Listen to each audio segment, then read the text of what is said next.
هفته پیش به مناسبت سالگرد درگذشت استاد فرشیان در ایران برنامه‌ای برای بزرگداشت ایشان برپا شده که با حضور استاندار و معاون استانداری و یک سری از هنرمندان برگزار شده این مراسم. من همین رو بهانه کردم تا چند دقیقه راجع به این شخصیت بسیار مهم در هنرهای تجسمی ایران صحبت کنم. میخوام به دو نکته اینجا اشاره کنم. اول مسئله جایگاه هنری ایشون هست. استاد فرشیان هنر سنتی ایران رو، نگارگری رو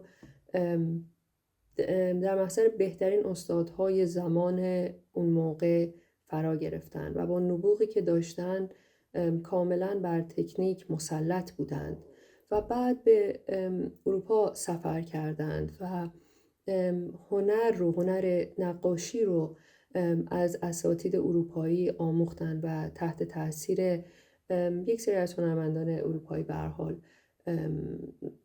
قرار گرفتند.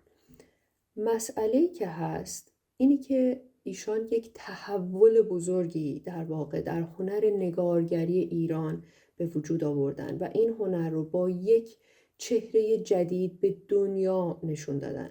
شخصیت ایشون فقط در نگارگری ایران نیست، در نقاشی ایران نیست، بلکه در هنرهای تجسمی دنیا مطرح هست.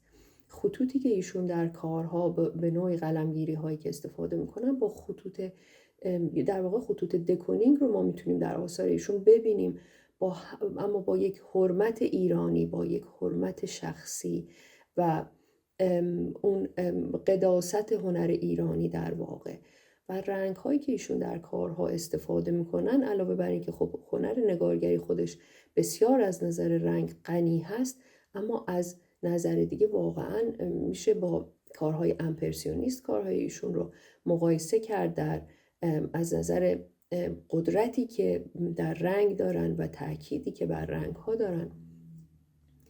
از نظر تکنیکی و نبوغ ایشون در هنر تجسمی واقعا نمیشه هیچ گونه خللی دید و غیر از بی‌عدالتی نیست گفتن اینی که شاید ایشان در اوج هنر کمتر از اوج هنری بخوایم به ایشون نسبت بدیم.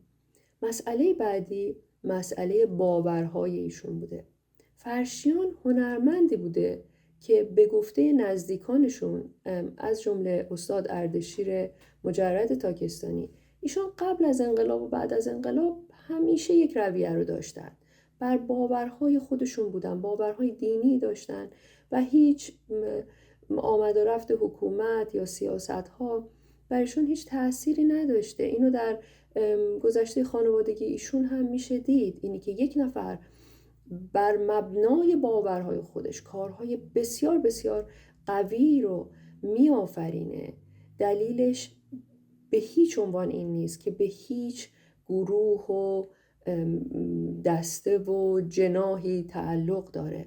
ایشان خودشون هم جواب این سوال رو بسیار زیبا دادن که من جایگاه خودم و جایگاه هنر رو بسیار بالاتر از سیاست و هر دولت و هر حکومتی میبینم. یادشون گرامی.